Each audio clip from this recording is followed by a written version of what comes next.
Ateneo's Tolentino has taken flight one last time, signing off after ending her UAAP career with a championship. Well, what's next for her after an impressive collegiate career? Let's find out from Kat herself. Welcome back to Sports Desk, Miss Katrina Tolentino. Hi, Kat. Hi. Welcome back to the show. Congratulations. Thank you. Winning the championship season 81. How is it, Kat? Especially, you've gone through a lot, and you know, playing your fifth year. Yeah. Still have one more year, technically, but you know, ending your UAAP career with a championship. How was that like? It's definitely a surreal feeling. It's hard to believe that it's done, and it's just a great way to end my UAAP career and just be able to be a champion at the end and to finish it right. Because, of course, all of the hard work, not even just this year, but the past 2 years has really paid off. So it's definitely the perfect ending for me. It was really a roller coaster ride in the UAAP for you, right? Yeah. Sitting out a year. Well, we'll get to that. But did you have that in mind already? Like, this is going to be my final year, win or lose? Actually, at the beginning of the season, I had told myself, if we won the championship, I'll be good already with that, and I already ended there. But if we lost, of course, I would come back for one more year. Of course, that was already pre-decided. So, okay. Yeah. Just to set the record straight. But you're really decided. You're not coming back. Yeah. For Ateneo. Final decision. Well, right now, that's what I could say. Okay, how would you describe this season, season 81, for you? One word. One word? That's hard. But you'll explain why. Unbelievable. Unbelievable. Because? Because just all the stuff that we went through this year, there was a lot of obstacles, a lot of hardships, and I think in the end, it doesn't matter the outcome. I mean, of course, I'm thankful to be a champion, but it was just an unbelievable season with this team, with Coach O, with the graduating seniors. I mean, I couldn't have asked for a better way to have this season as my last. Can you consider this as one of the most difficult campaigns for you girls? I would say, I would, because especially being a senior, you have more of that pressure and more of that responsibility. And a bigger role for me this year. And I think I really felt it, and I really gave everything I had this year. So that was why it was probably the hardest one for me. Your parents are here, the Tolentino, your mom and your dad. Okay, and championship DNA runs in the family.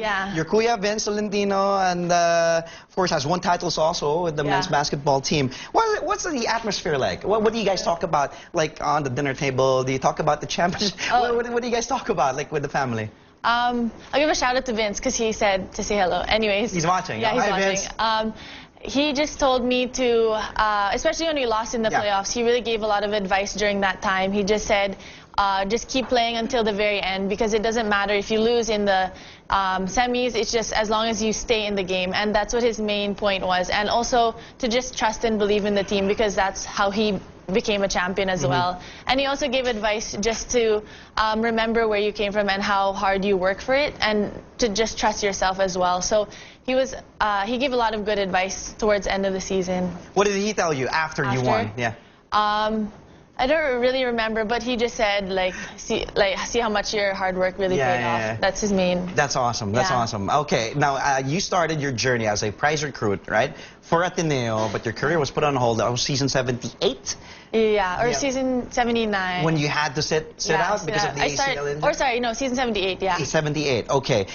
Then you came back. Talk about that journey. What kept you motivated? Because that's tough. You know, and during an injury like that, especially in the knee. How were you, how did you keep on going and motivated and pushing and pushing? I'm not going to lie, it was definitely a hard part of my volleyball career. I did have a point where I wasn't going to come back, and it wasn't just motivation all the way.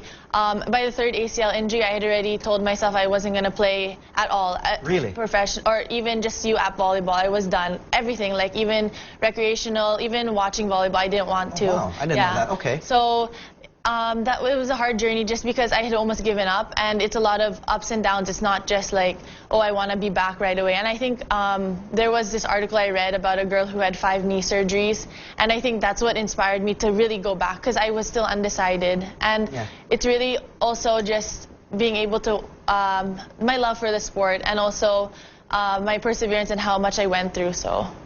Did you?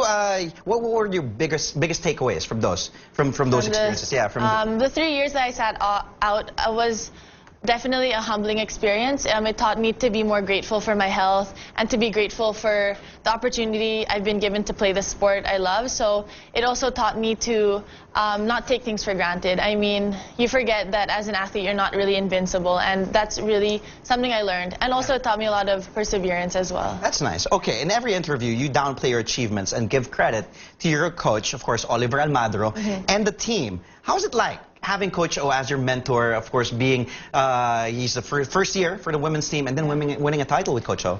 He's definitely a good coach. He has taught us a lot, not just about volleyball, but about being a good person in general. He always says to be better than your best, and I think he's shown us more, not to just be a better athlete, but a better person, and I really admire that about him. As promised, we got questions from social media. Are you ready? Yeah. We're going to read some questions from social media. Let's read something from Jonah. We have a question from Jonah.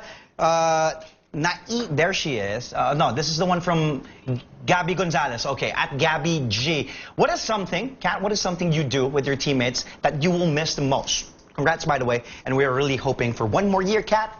I think I'll miss just the trainings every day and waking up 6 a.m. and seeing them and struggling together. I think I'll miss that the most because we all know how hard it was that season, and I think just having them by my side, I'll definitely miss. And do you miss the early practices? I think I will actually miss it. I mean, I'm starting to feel it already, and just like I miss being in the gym with them. So of course, of course. Now let's go to Jonah's tweet. Let's read Jonah's tweet right here. There it is. Naisip na ba niya na mag-try out for the national team next year if there's a chance? Okay, first question. Did you already think about, you know, playing for the national team? I think if there's the opportunity, if I have time in my schedule for next year, then of course I'd be honored to play for the national team. But it just depends on how this year plays out. So last question. Yeah. It's from Dina Wong. Yeah, Dina tweeted, "Why will you miss Dina Wong?" This is Dina. This is Dina. Look at her. It's a verified account. This is really Dina. And she actually replied to us and asking you, "Why will you miss Dina Wong?" Of course, I'll miss Dina Wong. I mean, I think just having her as a teammate, just having her there to laugh with and to struggle with. I mean, she knows our relationship and she knows that I'll miss her. So, hi, Dina Wong. Thank you, Kat, for being so candid and for being on the show. Yeah. Congratulations again. Thank you.